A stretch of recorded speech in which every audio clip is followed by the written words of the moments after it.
It is February 12th, 1945. The late winter air over the wooded hills near Epinay, France, is not just cold. It is thick, heavy with a metallic tang of cordite and the pervasive, damp scent of pine. The war has narrowed here, becoming a brutal inch-by-inch siege.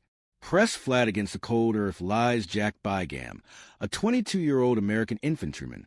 He is a ghost in the gray landscape, a sniper for the 2nd Battalion, 3rd Infantry Regiment, part of the formidable 4th Infantry Division of the United States Army. In his hands rests the standard American sniper platform, the Springfield M1903A4 rifle. But the optic mounted above the bolt-action mechanism is an engineering aberration. It is the core of Jack's story and the source of his notoriety. The scope is not military grade. It is a contraption born of necessity and defiance. The main lens was salvaged from a broken medical microscope. It is held fast by a jagged steel ring, hammered into shape from a dismantled German artillery fuse. The precision dials, which demanded impossible accuracy in a world of millimeters, were marked by crude pencil notches, scribbled onto the metal by Jack himself.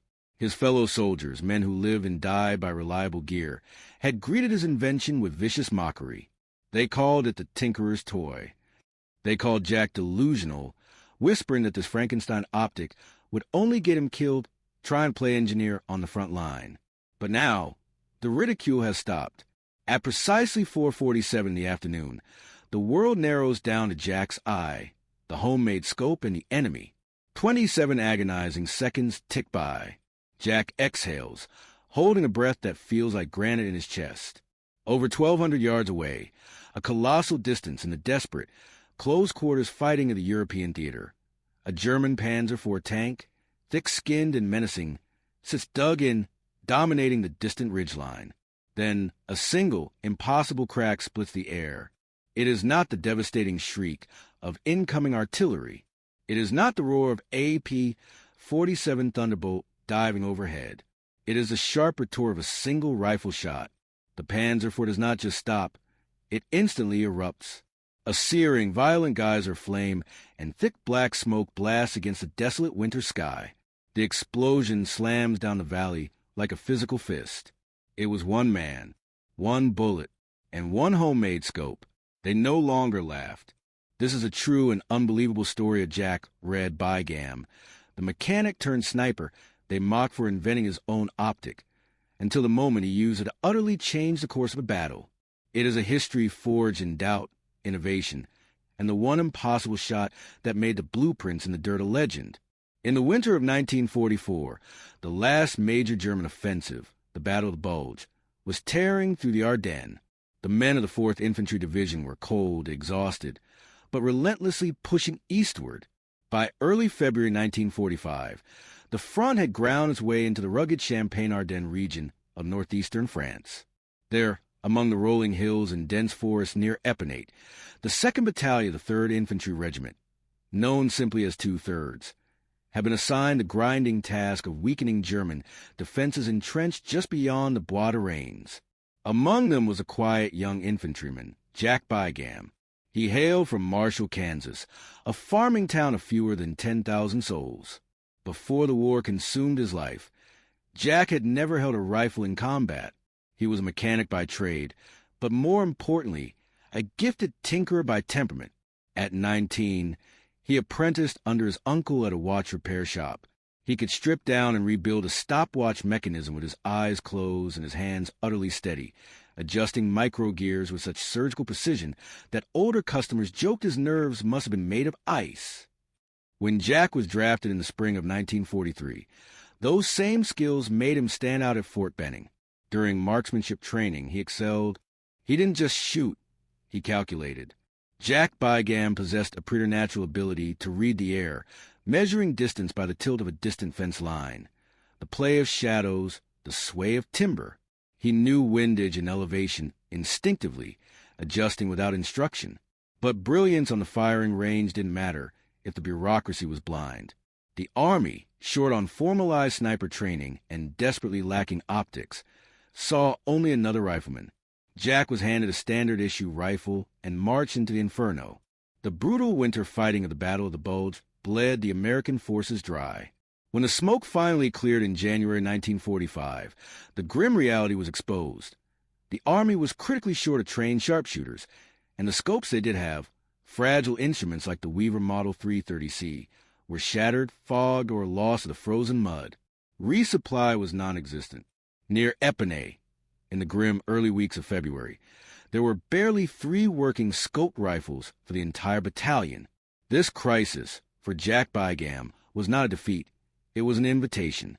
He asked quietly, almost apologetically, for permission to visit the battalion's field hospital.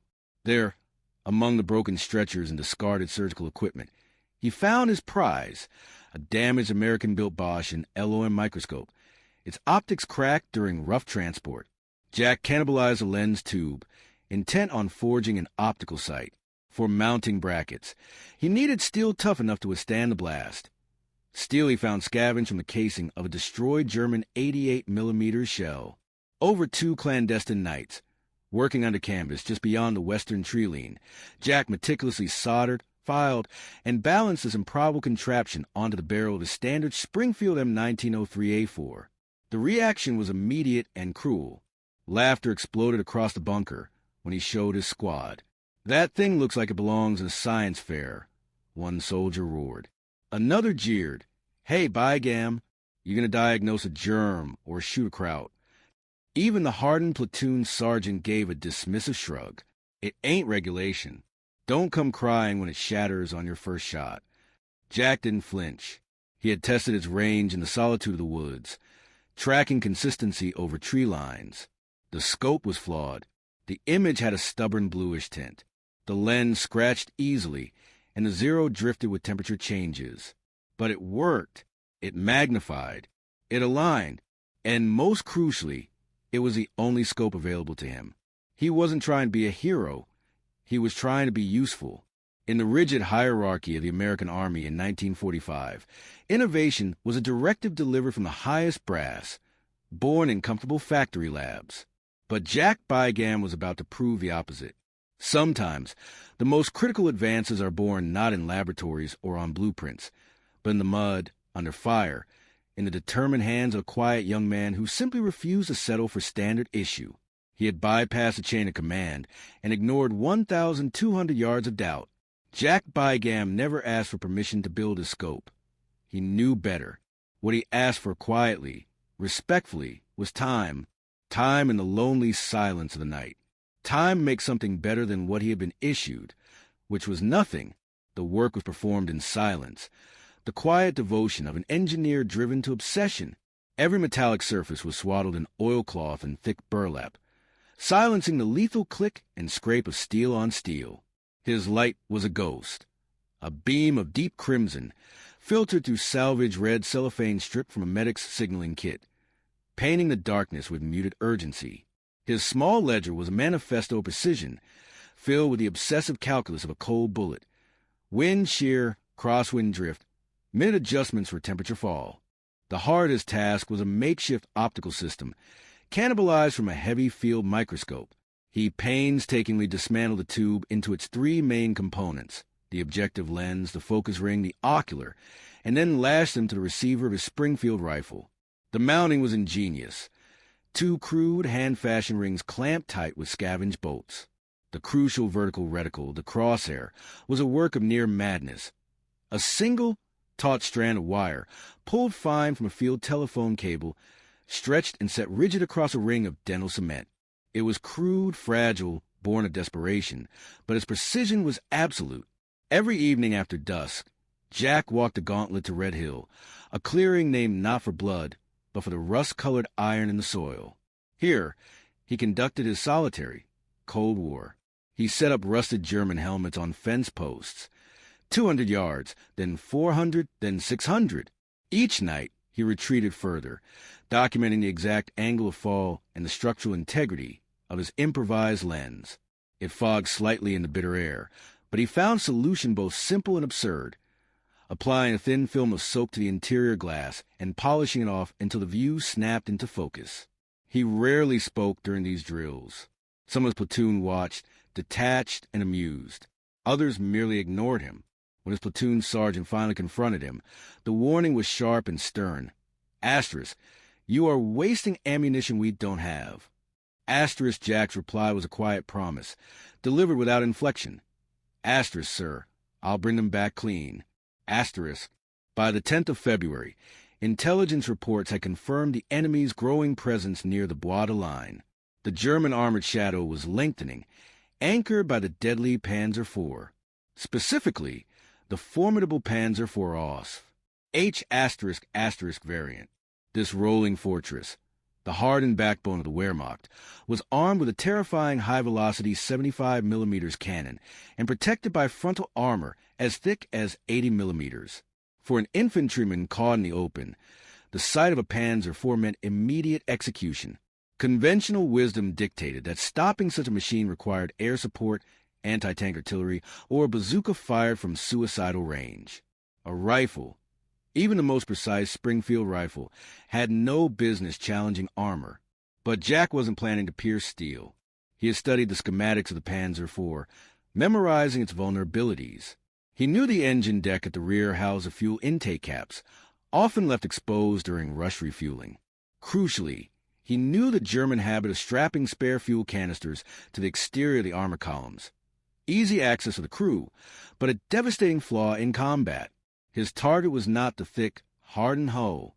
His target was soft, unprotected chaos.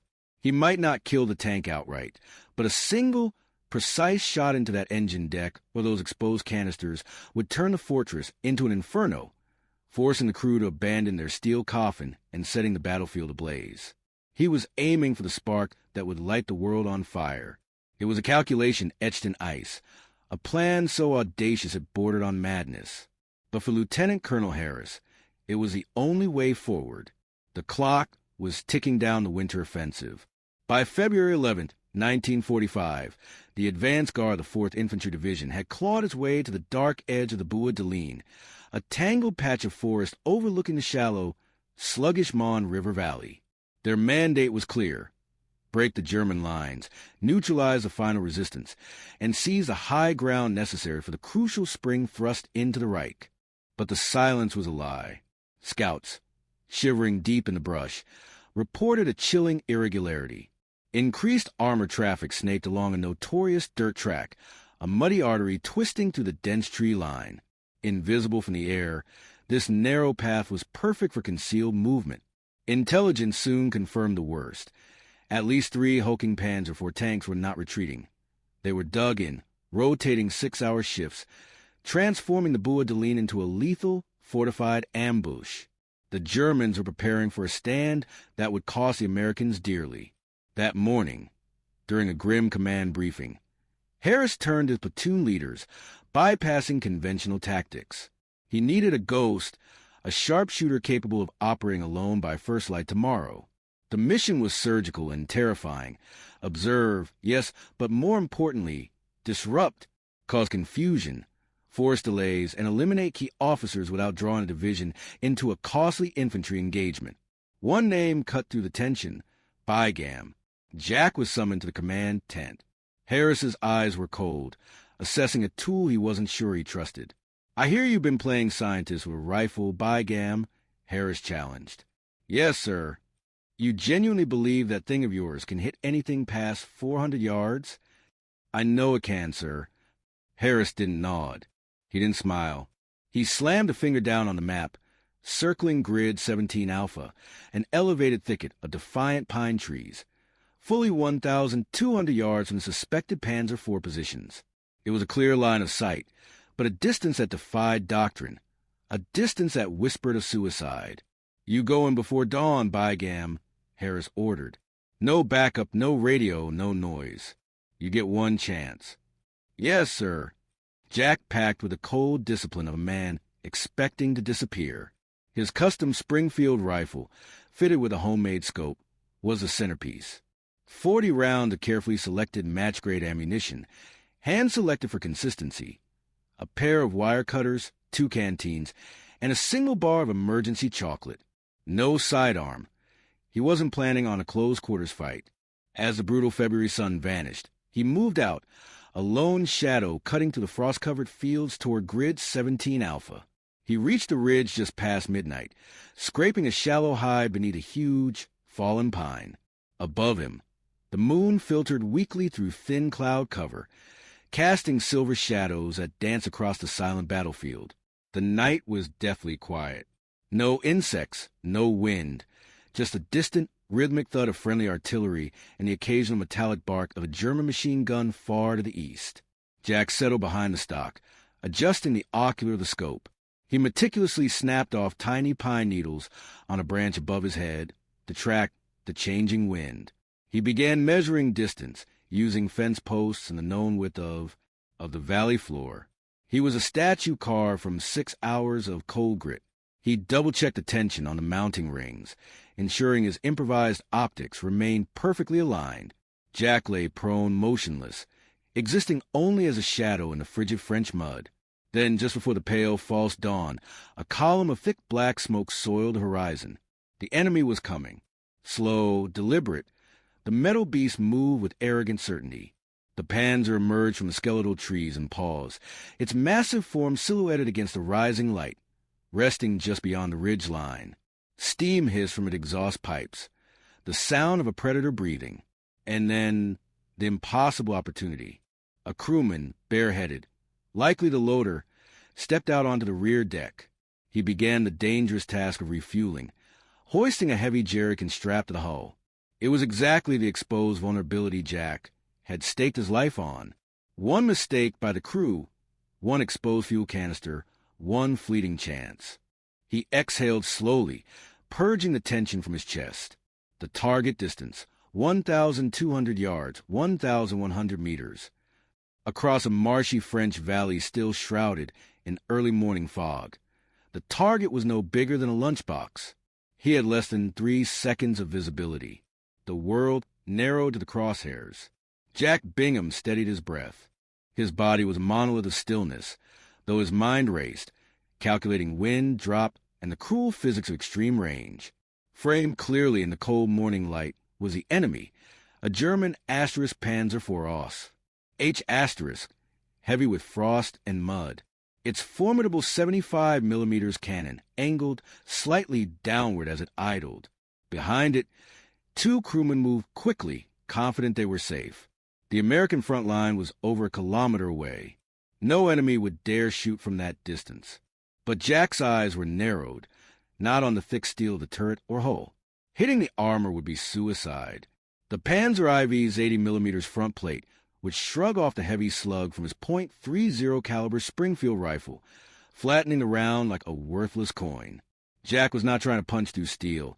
He was aiming for a weakness, something soft, something volatile. He had studied German refueling procedures. Under pressure, they were often rushed. If he could ignite the exposed fuel, or if the flame reached the intake, where gasoline fumes often lingered, the subsequent inferno would travel straight to the ammunition stowed near the engine bay. A single rifle round could trigger a cataclysm. He aligned the reticle.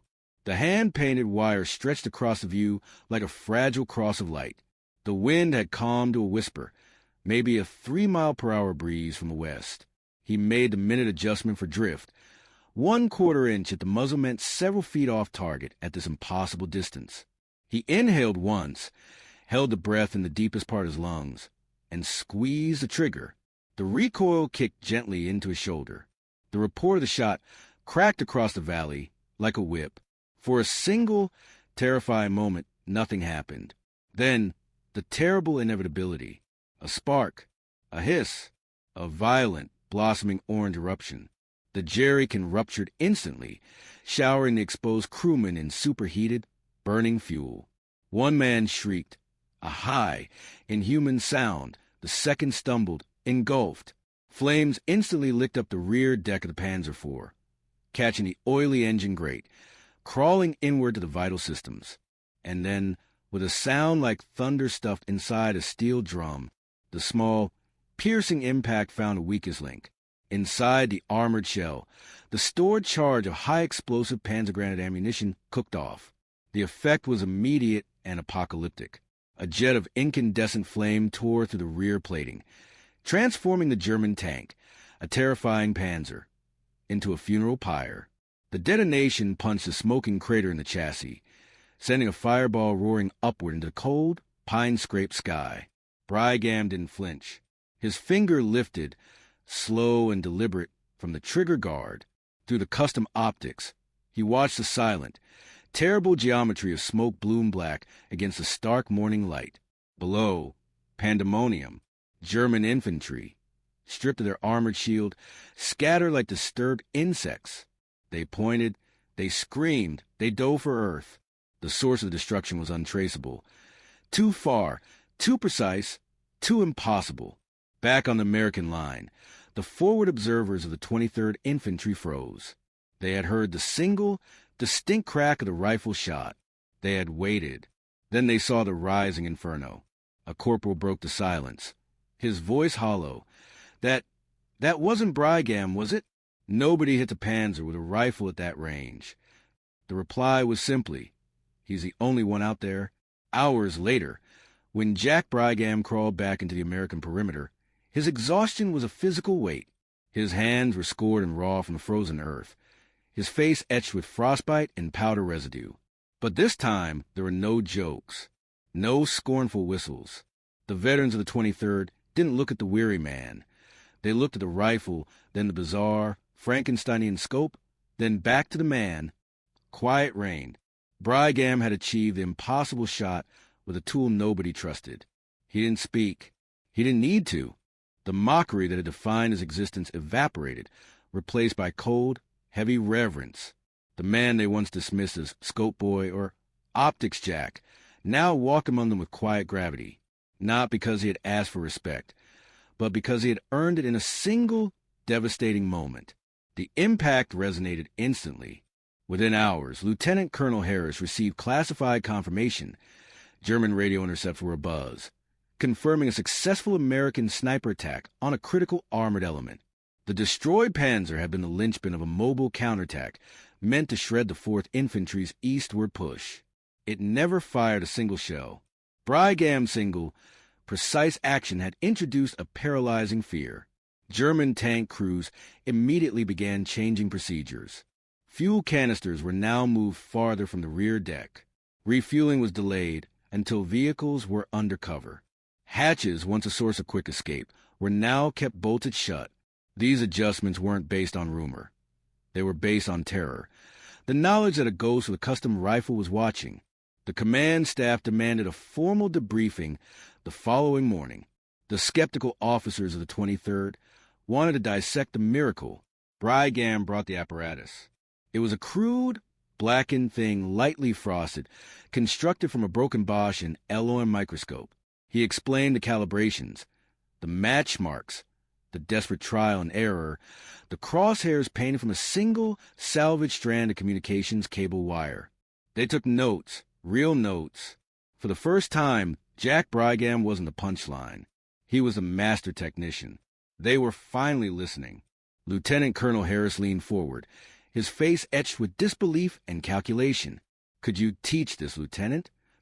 Jack Brygam, the quiet Kansan, offered no theatrics. Yes, sir. The impossible shot had ruptured the rigid order of the command structure. Within a week, he was pulled out of the line, temporarily reassigned to division-level training. His students were a handful of hard-eyed, hand-picked riflemen from across the 4th Infantry, men who lived and died by the standardized rules of the arsenal. Jack taught them the inverse. Asterisk, improvise with precision. Measure everything. Trust your instincts, but always verify the data. Asterisk, these were the tenets of a master craftsman in a theater of machines. Initially, there was raw skepticism. One seasoned sergeant, a man who had mocked Jack's crude equipment, asked merely to inspect the scope that had defied the odds. He held the salvaged brass and patched lenses up to the harsh daylight, saw the rough soldering and the patch joints. "This thing's ugly," he muttered, handing it back with grudging respect. "But damn, it works." The impossible shot echoed beyond the immediate perimeter. Another battalion sent a frantic runner, requesting a demonstration. A major from division staff arrived unannounced, demanding not an explanation, but a written summary of the technique. The professional military establishment could not reconcile the reality. A homemade scope, fabricated in a muddy foxhole from scrap parts and solder, had achieved what no regulation sniper rifle had done. It hadn't destroyed a tank through brute force. It had outthought it. Jack Bygam was not built for glory. He retreated into his own silence, spending his evenings cleaning the bolt, rechecking the zero, running his fingers along the cold steel barrel of the Springfield M1903 A4 like a master mechanic, inspecting the flawless engine of AP-51 Mustang. He wasn't chasing recognition. He was chasing reliability. The rifle, the scope, and the legend of the shot had fused into one inescapable story. Though he never asked for it, the Army was now watching closely. In a war defined by mass production and the staggering power of the B-17 bomber and the Sherman tank, Jack Bygam had proven an ancient, brutal truth. Sometimes the most powerful weapon is not what you're issued, but what you build with your own hands. The war would end, but this legacy was just beginning. The conflict ground on for 3 more agonizing months. In May 1945, Nazi Germany finally surrendered. The guns fell silent across a continent of ruins. The fields in places like Champagne, Normandy, and the Ardennes were now littered with rusting steel, memories soaked deep into the mud.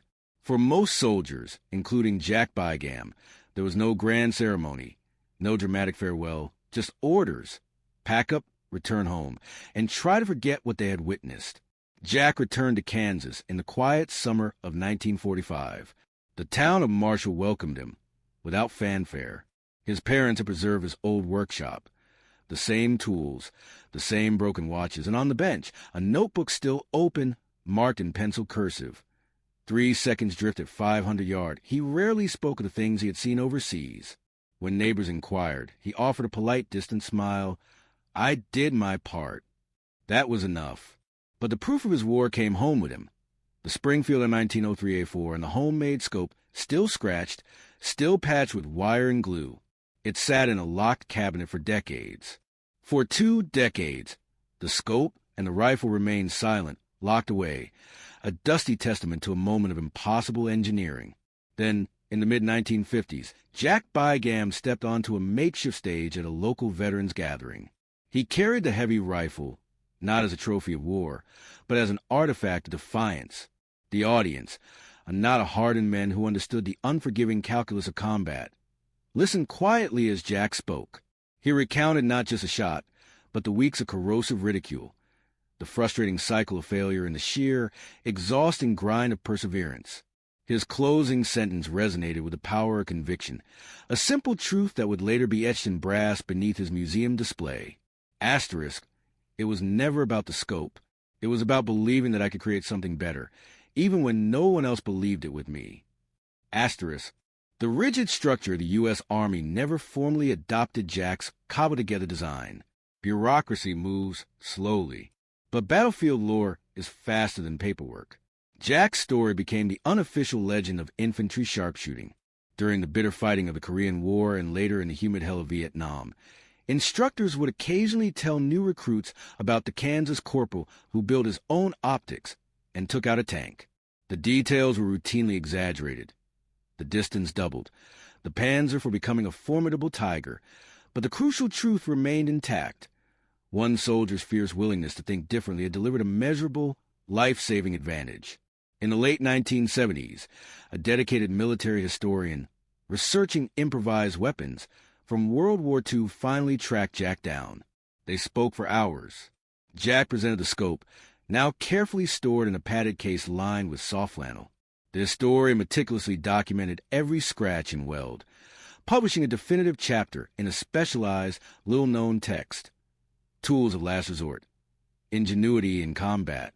That same year, Jack donated the legendary scope and rifle to the Kansas Military History Center. It sits there still, secured within a cool glass case beneath a faded photograph of a young man with a square jaw, steady eyes, and grease-stained fingers. Most visitors drift past, seeing only obsolete metal. But some stop. They lean close, read the caption, and trace the crude, deliberate scratches in the steel. In that moment, they understand. This is not the monument to a decorated war hero with medals and fanfare. It is a quiet legacy of a field mechanic who refused to accept the word impossible. Jack Bygam never saw the legacy, but but he forged one anyway. Hashtag the doctrine shift. The ripple effect of one bullet. Jack Bygam never considered himself a strategist. He didn't wear stars on his shoulders or sit in war rooms drawing arrows on maps. He was a corporal of the line, a field technician, a trigger puller who just happened to see tools differently. But sometimes history is nudged forward, not by the grand plans of the architects, but by the devastating efficacy of the practitioners. In the chaotic months following the decisive Panzer incident, Jack's reports passed quietly through the channels of the 4th Infantry Division, eventually reaching after-action reviews and field evaluations. Though the concept was never enshrined as official doctrine, the implications were stark. First, the Army realized it had profoundly underestimated the explosive potential of field innovation. Jack had salvaged broken microscope components, fragments of steel from artillery casings, and scrap wire. He had transformed refuse. What Jack achieved was more than just adaptation. He forged scrap metal and shattered glass into a lethal instrument under fire. That wasn't mere resourcefulness. It was the birth of battlefield engineering, the ultimate refusal to let limited supply equate to limited capability. Second, he delivered an absolute challenge to established doctrine. Standard sniper training emphasized the soft targets, officers, forward observers, the crews operating the machine gun nests. Very few ever conceived that a single rifleman could influence armored warfare, but Jack saw deeper. He identified a glaring tactical blind spot. While a tank's frontal armor might shrug off a round, the support systems, the cooling vents, the periscope bases, the soft hydraulics tucked behind the thick plating, were vulnerabilities waiting to be exploited. Jack proved that under the right conditions, one perfectly placed, high-velocity shot could disrupt or even utterly disable a mechanized beast. The after-action reviews were immediate and stark. Recommendations poured in, forcing the expansion of training to include the meticulous identification of enemy equipment's soft spots. Years later, tucked into a post-war field manual in the late 1940s, appeared a seemingly insignificant clause. Personnel should be trained to identify and exploit exposed support elements of mechanized units when conditions permit. The sentence made no mention of Jack Bygam, but its genesis was a silent, devastating defiance of the enemy's steel shell. Third, Jack's success reignited a furious debate over American sniper doctrine itself. Throughout World War II, the U.S. military had lagged critically behind its adversaries. The Soviets fielded over 20,000 highly trained snipers, masters of camouflage and urban warfare. The Wehrmacht precision marksmen, equipped with superior optics, instilled dread in every Allied foxhole. By stark contrast, the American approach was decentralized, inconsistent, and often haphazardly dependent on whatever aging equipment was available. Jack's crude, homemade scope forced a brutal reckoning. Officers had to ask a fundamental question. What if we stopped waiting for centralized, top-down solutions and empower the frontline soldier to innovate under pressure? The change was slow, but inevitable. By the 1950s, the Army began investing seriously in optic standardization and dedicated sniper programs. By the time the unforgiving jungles of Vietnam demanded a new level of precision, the American sniper was no longer an afterthought. They were a strategic asset. The rifles were honed. The optics were crystal clear. The doctrine was deadly sharp. Jack Bygam didn't build that system alone, but he proved a vital truth. True battlefield intelligence isn't just about gathering information. It's about recognizing the exact moment the battlefield demands absolute, defiant adaptation. Today, in modern military training programs, soldiers still study the detailed schematics of enemy vehicles, learning precisely where the critical systems are exposed. They are taught to think critically, to pursue unconventional solutions, and in certain conditions, to fabricate essential gear when the supply chain breaks. These profound lessons are not abstract theory. They are the echoing legacy of one man in a forest in France who refused to believe that standard issue was the same as the only option. One shot, one crude scope, one quiet, devastating defiance of doctrine, and from it, a ripple that would echo through generations of marksmen, engineers, and soldiers who came to understand that precision is not always about the tool. It is always, ultimately, about the will behind the weapon. History remembers the names etched in granite and the generals who commanded armies, but the tide of war is often turned in quieter moments, not with fanfare, but with focused, devastating ingenuity. He never chased headlines. Jack Bygam was a ghost, a man who never raised his voice, never sought a medal, and certainly never intended to write a manual. Yet, with a single brutal decision, with one hand-built solution, he authored an act of defiance no one saw coming. His stage was not the fiery cockpit of AB-17 bomber or the armored turret of a Sherman tank. His moment was defined by stillness, by absolute control, by the quiet conviction that he could see what others couldn't and hit what they deemed impossible. This story challenges every accepted notion of courage, skill, and innovation under fire. It hinges on one man, one standard-issue rifle, and a fractured lens salvaged from a discarded microscope. The truth is, war demands conformity. The battlefield is a crucible of mud, crushing fear, and unforgiving steel. You follow the manual, you stay in line, and that discipline is what keeps you alive.